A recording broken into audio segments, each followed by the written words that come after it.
Road భద్రతా నియమాలను ప్రతి ఒక్కరు పాటించాలని దుబ్బాక సీఐ శ్రీనివాస్ సూచించారు. సిద్దిపేట జిల్లా దుబ్బాక పట్టణంలో రోడ్డు భద్రతా వారోత్సవాల భాగంగా పోలీసులు హెల్మెట్ ధరించి ద్విచక్ర వాహనాలను నడిపించారు.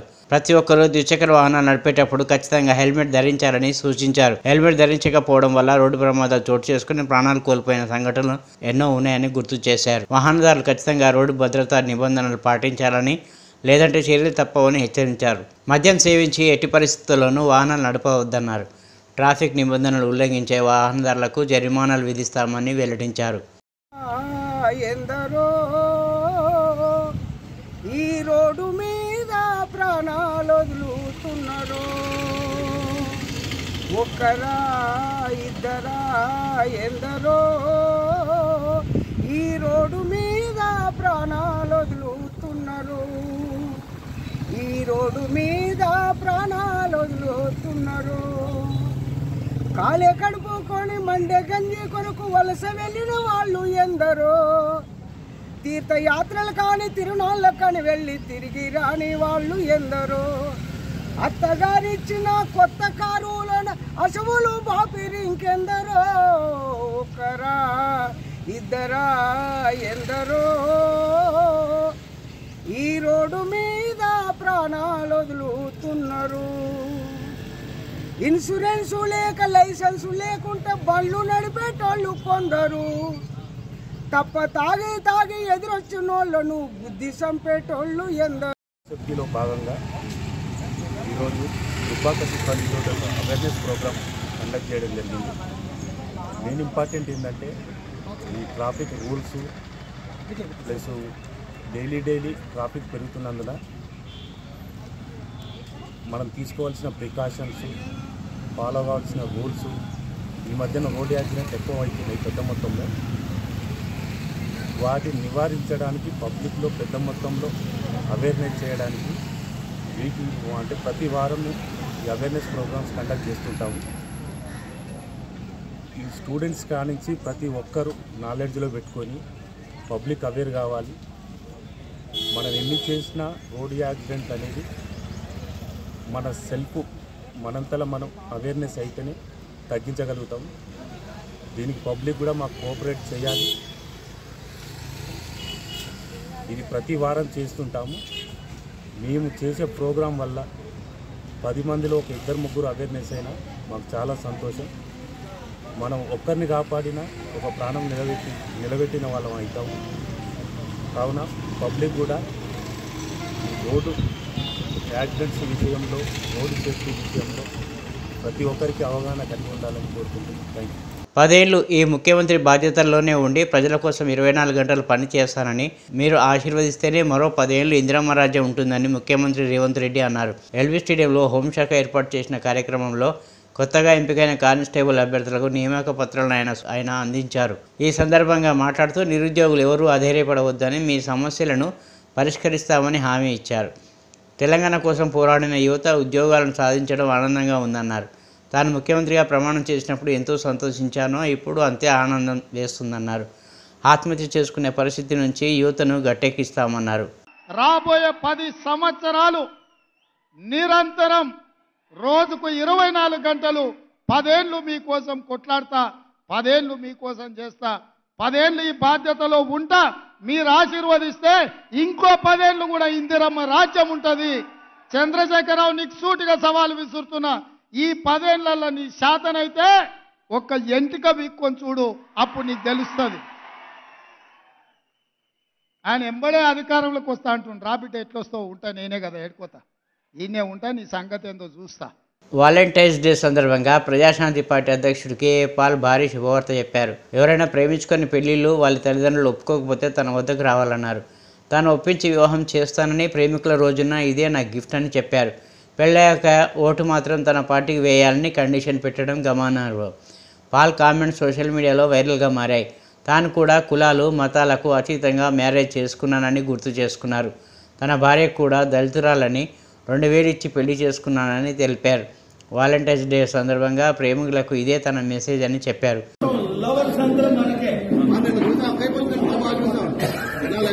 ప్రేమించండి, పెళ్లి చేసుకోండి, తల్లిదండ్రులు సన్మానించండి. మతాలకు అతీతంగా ప్రేమించండి, పెళ్లి చేసుకోండి, తల్లిదండ్రులకి సన్మానం ఇవ్వండి, ఒప్పించండి. ఒప్పుకోకపోతే నేను ఒప్పిస్తాను. ఇది వ్యాలంటైన్స్ డే నా మెసేజ్. 15 కోట్ల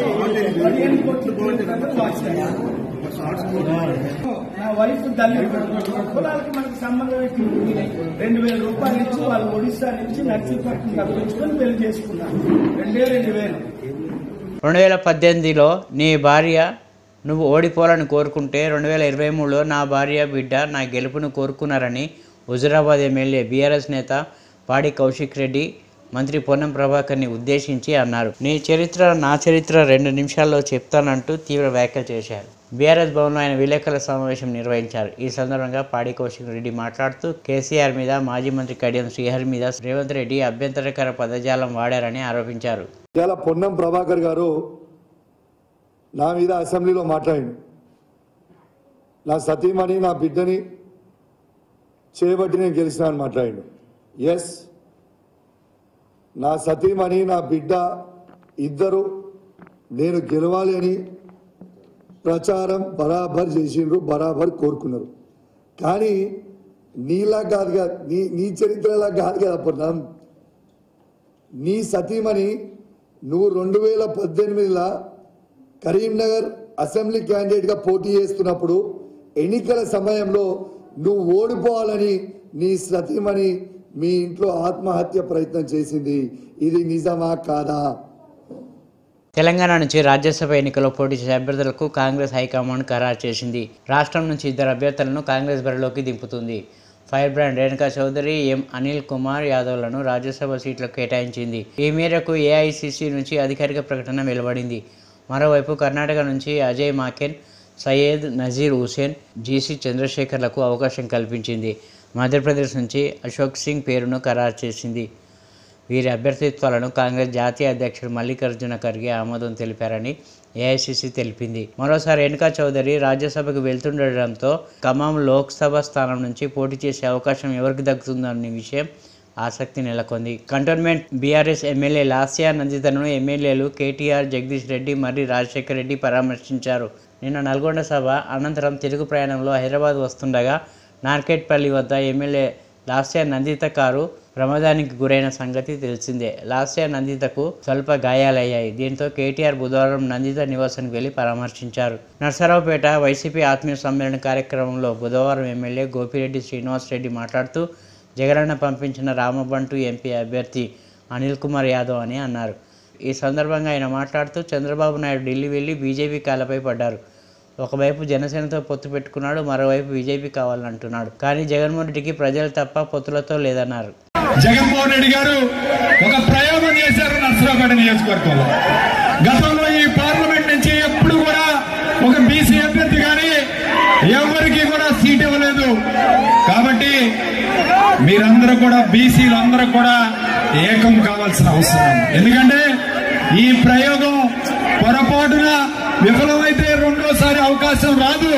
ఖచ్చితంగా అందరూ కూడా గుర్తుపెట్టుకోవాలి. అనిల్ కుమార్ యాదవ్ని మనం గెలిపించుకోవాలి ఖచ్చితంగా అని చెప్పి మీ అందరికీ కూడా గుర్తు చేస్తూ ఉన్నారు. అలాగే ఈరోజు చంద్రబాబు నాయుడు ఢిల్లీ వెళ్ళాడు, బీజేపీ కాళ్ళ మీద పడ్డాడు. ఒకవైపు జనసేన పెట్టుకున్నాడు, ఒకవైపు బీజేపీ కావాలంటున్నాడు. కానీ జగన్మోహన్ రెడ్డి గారికి ఎవరు లేరు, మీరు మేము తప్ప ఎవరు లేరు. జగన్మోహన్ రెడ్డి గారు ఒకటే చెప్తాను, తోడేళ్లు గుంపులుగా వస్తాయి కానీ సింహం ఎప్పుడు సింగిల్ గా వస్తుంది. గుర్తు పెట్టుకొని అనిల్ కుమార్ యాదవ్ని మనం గెలిపించుకోవాలి. 7 నియోజకవర్గాల్లో వైఎస్ఆర్ కాంగ్రెస్ పార్టీని గెలిపించుకోవాలి. ఖచ్చితంగా ఈ రోజు ఒక బ్రహ్మాండమైన స్వాగతం పలికా. ఈ యొక్క టెంపోని ఎలానే కొనసాగించాలి. మరి ఈ రానున్న 2 నెలల్లో అందరం కూడా కలిసిమెలిసి ఈ రోజు అనిల్ కుమార్ యాదవ్ గారిని అట్లనే 7 గెలిపించుకోవాలి. జగన్మోహన్ రెడ్డి గారిని ముఖ్యమంత్రి చేసుకోవాలి. జై జగన్, జై జగన్, జై జగన్. నర్సరావుపేటలో నిర్వహించిన ఆత్మీయ సమ్మేళన కార్యక్రమంలో బుధవారం మంత్రి అంబటి రాంబాబు మాట్లాడుతూ నెల్లూరులో కార్యకర్తలాగా పనిచేసిన విశ్వాసపాత్రుడు అనిల్ కుమార్ యాదవ్ అని అన్నారు. పార్టీ విడిచి వెళ్లిన విశ్వాసఘాతకులకు పార్టీలో తావు లేదని అన్నారు. ఇచ్చిన ఆదేశాలను శిరసావహించిన అనిల్ కుమార్ యాదవ్ రాష్ట్రంలోనే కాదు కేంద్రంలో కూడా గొప్ప నాయకుడిని చేస్తారని పేర్కొన్నారు. నాకు ఈ కోలాహలం చూస్తుంటే, అనిల్ కుమార్ గారు వచ్చినప్పుడు ఆ ప్రవాహాన్ని చూస్తుంటే సింహపురి నుంచి ఒక నూతన ఉత్సాహం, ఒక ఎనర్జీ నరసరావుపేటకు వచ్చినట్టుగా అనిపిస్తుందని మనం చేస్తున్నాం. మరొక్క విషయం చెప్పనా, ఆగయ్య నాకన్నా ఇరిగేషన్ శాఖ మంత్రిగా ముందు చేసినటువంటి వ్యక్తి అనిల్ కుమార్ యాదవ్ గారు. జగన్మోహన్ రెడ్డి గారు ఒకటే చెప్పాడు, అన్నా అనిల్ ఆ సీటులో లెగు, రాంబాబు అన్న కూర్చుంటాడు అంటే వారు మాట్లాడుకోకుండా లెగిసి వెళ్లి నెల్లూరులో కార్యకర్తలాగా పనిచేసిన విశ్వాస పాత్రుడు అనిల్ యాదవ్ అని మనం చేస్తున్నాం. ఇక్కడే మరొక చిన్న విషయం చెప్పాలి.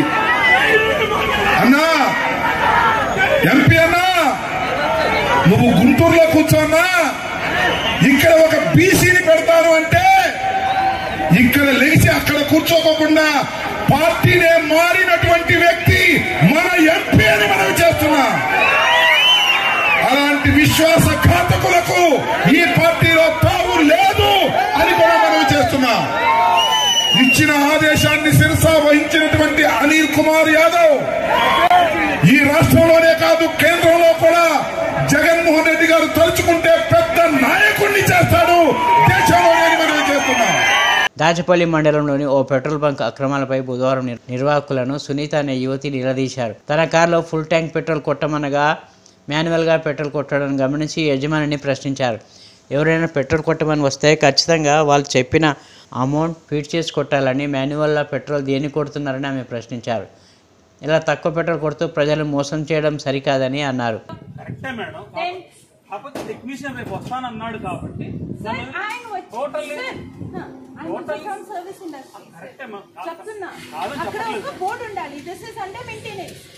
అండర్ మెయింటెనెన్స్ టోటల్ గా ఆపలేం కదా మేడం. అలా కాదు మేడం, ఆయన నోటీస్ లో లేదు అని చూస్తున్నా. ఆయన ప్రాబ్లం తెలియదు. మా తప్పే, మా తప్పే కాదని అంటలేదు. నేను చూపించండి. లాస్ట్ 24 hours నుంచి ఆ కంప్లైంట్ పెట్టాక ఈ 24 hours కాదు మేడం, మార్నింగ్ నేను పెట్టింది. మార్నింగ్ నుంచి ఆ గన్ నుంచి అయ్యేది పెట్రోల్ ది రిపోర్ట్ చూపించండి. ఎంత పెట్రోల్ పోయింది, ఎంత petrol. You cannot rely on that. ఈ gun is not working. You cannot rely that any customer who had filled the petrol from here is going to get the correct amount of petrol, right? Because the gun is faulty. Gun is faulty. Why are you using a faulty gun? Full tank వచ్చినప్పుడు auto cut మాత్రం problem ఉంది madam. Auto cut మాత్రమే problem ఉంది. It is a faulty gun. It is a faulty device. కరెక్టే madam. Shouldn't be used. ఇప్పుడు gun fault వస్తేనే ఆపమని company చెప్పదు మేడం. BPCL కంపెనీ చెప్పి మీ సేల్స్ మేనేజర్ కాల్ చేయండి. ఫోన్ నెంబర్ ఇస్తాను, మీరే మాట్లాడండి. ఎందుకు మీరు కాల్ చేసి పిలిపించండి. మీ గైడెన్స్ దగ్గర ఎక్కడో ఉంటుంది కదా. Auto cut problem written under your company guidance. SOPs లో అన్ని చిన్న విషయాలు ఉంటాయి మేడం. అది చూపించండి. అది రాసుంటే నేను ఇప్పుడే నోట్బుక్ వెళ్ళిపోతాను. అలా కాదు మేడం, ఇప్పుడు ప్రాబ్లం వచ్చినప్పుడు కంప్లైంట్ ఆ టెక్నీషియన్ రావాలి కదా. మేమేం చేయగలం? వెంటనే రాడు కదా madam. That is none of my business. అది కరెక్ట్ కాదని ఆటో గన్ యూజ్ చేయొచ్చు. ఆ ఫెయిల్డ్ గన్ ఈ సిచువేషన్ ప్రాబ్లం వచ్చిందా మార్నింగ్ మేడం. SOP లో ఉంటే show it to me. Problem వచ్చిందే ఈ రోజు. This is a faulty gun. It shouldn't be used. Problem వచ్చిందే ఈ రోజు. నరసరావుపేటలో బుధవారం నిర్వహించిన ఆత్మీయ సమ్మేళన కార్యక్రమంలో ఎమ్మెల్యే అనిల్ కుమార్ యాదవ్ మాట్లాడుతూ నెల్లూరు ఇంట్లో నుండి వస్తుంటే 15 సంవత్సరాలుగా ఉన్న నియోజకవర్గాన్ని వదిలి వస్తున్న చిన్న బాధ ఉందన్నారు. పల్నాడు ప్రజలు స్వాగతించిన తీరు చూసి గర్వంగా ఫీల్ అవుతున్నానని, జగనన్న తీసుకున్న నిర్ణయం సరైనదని అన్నారు. నేను పుట్టింది నెల్లూరులో ఉండొచ్చు, ఇక్కడికి వచ్చా మీ పౌరుషాన్ని ఇంత కూడా తగ్గించడం నాకు. నేను నెల్లూరులో నాకు చాలా కోరిక ఒకటి, నాకు మీసం తిప్పాలని చాలా కోరిక.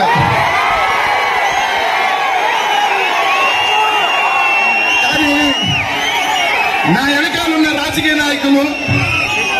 మా నెల్లూరులో ఉన్న వాతావరణం ఏంటంటే, నువ్వు మీసం తిప్పితే రౌడీ అంటారు, నువ్వు మీసం తిప్పితే ఇక్కడ గుండా అంటారు, నువ్వు మీసం తిప్పితే అంటారు. కానీ మీసం తిప్పితే పురుషుల సంగతి అంటే ఆ నెల్లూరులో పట్టకూడదని చెప్పేవాళ్ళు. నా పక్కన ఉన్న వాళ్ళు నన్ను పట్టనిచ్చేవాళ్ళు కాదు. కానీ ఇక్కడికి వచ్చిన తర్వాత నా కోరిక ఒకటి తీరింది. పల్నాడికి నేను పోతున్నానని అనగానే నా గుండెల్లో ఫస్ట్ వచ్చింది ఏంటంటే, అబ్బా హ్యాపీగా నేను పంచి కట్టి మీసం తిప్పొచ్చాను అన్న ఒక సంతోషం. ఒకటి కోల్పోతున్నాననే బాధ నాకు లేదు. ఏమి లేనోడిని ఇక్కడ దాకా వచ్చా. భగవంతుడు ఇంకేం రాస్తున్నాడో తెలియదు, ఇంకెక్కడికి పోతానో తెలియదు. అన్నని నమ్మా. నేను నమ్మిందల్లా ఒకటే, పైన ఆ దేవుణ్ణి, తాడేపల్లిలో ఉన్న ఈ దేవుణ్ణి నమ్మా. ఇక్కడ దాకా వచ్చా. మళ్ళీ ఇంకా పైకి అడిగిపోతాను, పైకి ఢిల్లీకి తీసుకెళ్తున్నాడు అన్న. భగవంతుడు రాస్తే ఇంకా పెద్ద పదవులకు కూడా పోతాను. మీ ఆశీస్సులతో, మీ దీవెనలు తెలియజేస్తా ఉన్నా. ఇక్కడున్న శాసనసభ్యులు 7 శాసనసభ్యులతో అందరూ కూడా నాకు అన్న సమానులు. ప్రతి ఒక్కరు కూడా నాకు అన్న సమానులు. వాళ్ళందరితో కలిసి నర్సరావుపేట పార్లమెంట్ లో వాళ్ళ అడుగుజాడలతో వాళ్ళతో కలిసి మెలిసి ప్రతి ఒక్కరికి కలుపుకొని ముందుకు వెళ్ళి తప్పకుండా 7 నియోజకవర్గాలు మీ ఆశీస్సులతో మీ బిడ్డ నర్సరావు పార్లమెంట్ కూడా మంచి మెజార్టీతో గెలిపిస్తారని ఆశిస్తా ఉన్నానని చెప్పి తెలియజేస్తా ఉన్నాను. మంగళగిరి పరిధిలోని జాతీయ రహదారి కనకదుర్గమ్మ వారి ఆలయం సమీపంలో బుధవారం రోడ్డు ప్రమాదం జరిగింది. గుంటూరు వైపు నుండి విజయవాడ వైపు బంతిపూల లోడ్తో వెళ్తున్న మినీ లారీ అదుపు తప్పి హైవే పై నుండి సర్వీస్ రోడ్డు వైపుకి బోల్తా కొట్టింది. దీంతో పూలు 2 వైపులా చెల్లాచెదురుగా పడ్డాయి. లారీ డ్రైవర్ మధ్యమత్తులో ఉండడం వలన ప్రమాదం జరిగిందని స్థానికులు చెబుతున్నారు. కాగా ప్రమాదంలో ఎవరూ గాయపడలేదు.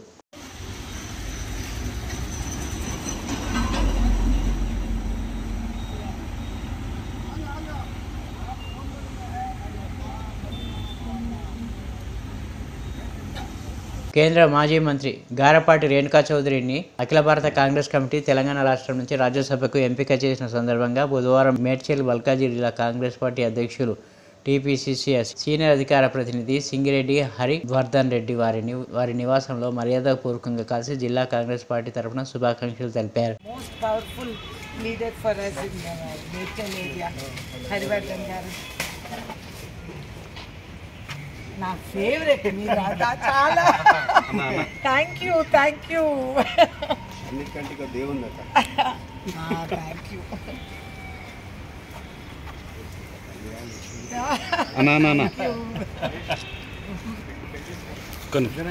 ప్రతి ఒక్కరు ఆధ్యాత్మికమైన చింతలు కలిగి ఉండాలని, దాని ద్వారా మానసిక ప్రశాంతత, మోక్షం కలుగుతుందని తుని తపోవన ఆశ్రమాధీశ్వరులు సద్గురు శ్రీ సచ్చిదానంద సరస్వతి మహాస్వామి అన్నారు. వరంగల్ రంగశాయిపేటలో నిర్వహిస్తున్న బొడ్రాయి విగ్రహ ప్రతిష్టాపన మహోత్సవాలు బుధవారం స్వామీజీ హాజరయ్యారు. ఈ సందర్భంగా భక్తులకు అనుగ్రహ భాషణం చేశారు. వసంత పంచమి రోజు ఈ విధంగా బొడ్రాయి ప్రతిష్టాపన చేసుకోవడం మహా అదృష్టం అన్నారు. వ్యక్తి ఇక్కట్లు లేకుండా ఉండాలి. మన పొలిమేరంతా కూడా రక్షింపబడాలి.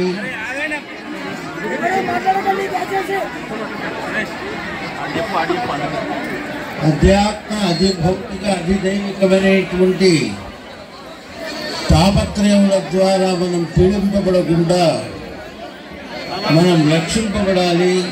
సంఘటితమైనటువంటి వ్యవస్థ కలిగి ఉండాలి. అందరూ అన్యోన్యముగా ఉండాలి.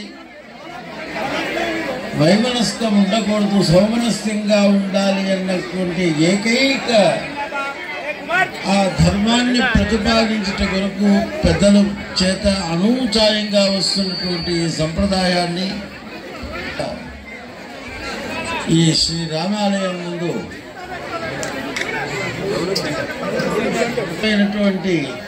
రీతిలో ఒక క్రమశిక్షణతో కూడినటువంటి ఈ శ్రీ పంచమి అత్యద్భుతమైనటువంటి రోజు.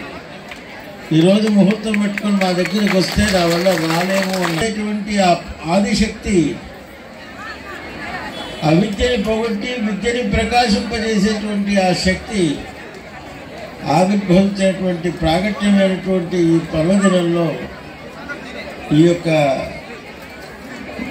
ప్రతిష్టాపన మహోత్సవం చేసుకోవడం చాలా దుర్లభం. అయితే గ్రామస్తుల యొక్క భాగ్య విశేషం. ఇక్కడ ఉన్నటువంటి మాజీ ముఖ్యమంత్రి కేసీఆర్, ఆంధ్ర ముఖ్యమంత్రి వైఎస్ జగన్మోహన్ రెడ్డి సెంటిమెంట్లను రెచ్చగొట్టే ప్రయత్నం చేస్తున్నారని దుబ్బాక మాజీ ఎమ్మెల్యే రఘునందన్ రావు ఆరోపించారు. మాసాయిపేటలో బుధవారం ఆయన బీజేపీ కార్యాలయాన్ని ప్రారంభించారు. అనంతరం ఆయన మీడియా సమావేశంలో మాట్లాడుతూ ఉమ్మడి రాజధాని హైదరాబాద్ పేరుతో ఎన్నికల్లో లబ్ధి పొందేందుకు జగన్మోహన్ రెడ్డి ప్రయత్నిస్తున్నారని ఆరోపించారు. ఎందుకు చెప్తున్నా అంటే ఈడ చంద్రశేఖరరావు చెప్పిండు, ఆడ జగన్మోహన్ రెడ్డి గారి చిన్న ఆయన శిల్క పలుకులు పలికిండు. హైదరాబాద్ ఇంకో 2 ఏళ్ళు మాకు ఉమ్మడి రాజధాని ఉండాలని వాళ్ళు శిల్క పలుకులు పలుకుతారు. జగన్మోహన్ రెడ్డి ముఖ్యమంత్రి అయి 4 సంవత్సరాల 9 నెలలు అయింది.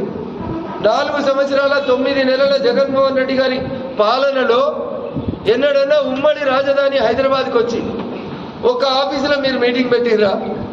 సెక్రటరియట్లో మీకు సగం బంగ్లాలు ఉండే, అవి ఊళ్ళ కొడుతుంటే వద్దని ఎప్పుడైనా జగన్మోహన్ రెడ్డి గారు మాట్లాడినరా?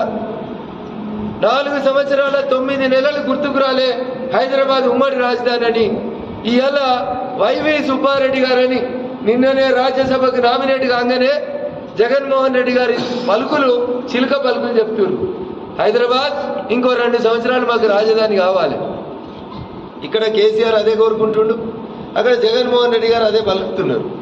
ఇద్దరు కలిసి మళ్ళీ తెలంగాణ ఆంధ్ర అనేటువంటి సెంటిమెంట్ని రెచ్చగొట్టి 2018 ఎన్నికలలో ఎట్లనైతే స్వార్థపూరితంగా రెండోసారి కేసీఆర్ అధికారంలోకి వచ్చిండో మళ్ళీ అట్లా రావడానికి అని చెప్పి వాళ్ళు చేస్తున్నటువంటి కుట్ర. బీఆర్ఎస్ పార్టీ చరిత్ర ముగిసిపోయింది, బీఆర్ఎస్ అధ్యాయం ముగిసిపోయింది. టీఆర్ఎస్ని బీఆర్ఎస్గా మార్చి తెలంగాణ అనే పదంతో పేగుబంధం తెచ్చుకొని ఎప్పుడైతే మీరు భారత రాష్ట్ర సమితిగా మారినరో అప్పుడే తెలంగాణ ప్రజలు మీకు సిఆర్ఎస్ ఇచ్చారు. కంపల్సరీ రిటైర్మెంట్ స్కీమ్ కింద బీఆర్ఎస్ ఇస్తుంది గవర్నమెంట్, కానీ ప్రజలు టీఆర్ఎస్కి సిఆర్ఎస్ ఇచ్చారు. టీఆర్ఎస్ వద్దు, బీఆర్ఎస్ వద్దు, మీకు సిఆర్ఎస్ ఇస్తాం. అందరు ఎమ్మెల్యేలకి మంచిగా ఫామ్ హౌస్లు అయినాయి కాబట్టి నాయన పోయి వ్యవసాయం చేసుకోండి అని చెప్పి టీఆర్ఎస్ని బీఆర్ఎస్గా వాళ్ళు చేస్తే ప్రజలు బీఆర్ఎస్కి సిఆర్ఎస్ ఇచ్చి పంపారు. నర్సరావుపేటలో నిర్వహించిన ఆత్మీయ సమ్మేళన కార్యక్రమంలో బుధవారం మంత్రి అంబటి రాంబాబు మాట్లాడుతూ నెల్లూరులో కార్యకర్తలాగా పనిచేసిన విశ్వాసపాత్రుడు అనిల్ కుమార్ యాదవ్ అని అన్నారు. పార్టీ విడిచి వెళ్లిన విశ్వాసఘాతకులకు పార్టీలో తావు లేదని అన్నారు. ఇచ్చిన ఆదేశాలను శిరసావహించిన అనిల్ కుమార్ యాదవ్ రాష్ట్రంలోనే కాదు కేంద్రంలో కూడా గొప్ప నాయకుడిని చేస్తారని పేర్కొన్నారు. నాకు ఈ కోలాహలం చూస్తుంటే, అనిల్ కుమార్ గారు వచ్చినప్పుడు ఆ ప్రవాహాన్ని చూస్తుంటే సింహపురి నుంచి ఒక నూతన ఉత్సాహం, ఒక ఎనర్జీ నరసరావుపేటకు వచ్చినట్టుగా అనిపిస్తుందని మనం చేస్తున్నాం. మరొక్క విషయం చెప్పనా, ఆగయ్య నాకన్నా ఇరిగేషన్ శాఖ మంత్రిగా ముందు చేసినటువంటి వ్యక్తి అనిల్ కుమార్ యాదవ్ గారు. జగన్మోహన్ రెడ్డి గారు ఒకటే చెప్పాడు, అన్నా అనిల్ ఆ సీటులో లెగు, రాంబాబు అన్న కూర్చుంటాడు అంటే వారు మాట్లాడుకోకుండా లెగిసి వెళ్లి నెల్లూరులో కార్యకర్తలాగా పనిచేసిన విశ్వాస పాత్రుడు అనిల్ యాదవ్ అని మనం చేస్తున్నా. ఇక్కడే మరొక చిన్న విషయం చెప్పాలి. అన్నా ఎంపీ అన్నా, నువ్వు గుంటూరులో కూర్చోన్నా, ఇక్కడ ఒక బీసీని పెడతాను అంటే ఇక్కడ లేచి అక్కడ కూర్చోకోకుండా పార్టీనే మారినటువంటి వ్యక్తి మన ఎంపీ అని మనం చేస్తున్నా. అలాంటి విశ్వాసఘాతకులకు ఈ పార్టీలో తావు లేదు అని కూడా మనం చేస్తున్నా. ఇచ్చిన ఆదేశాన్ని శిరసా వహించినటువంటి అనిల్ కుమార్ యాదవ్ ఈ రాష్ట్రంలోనే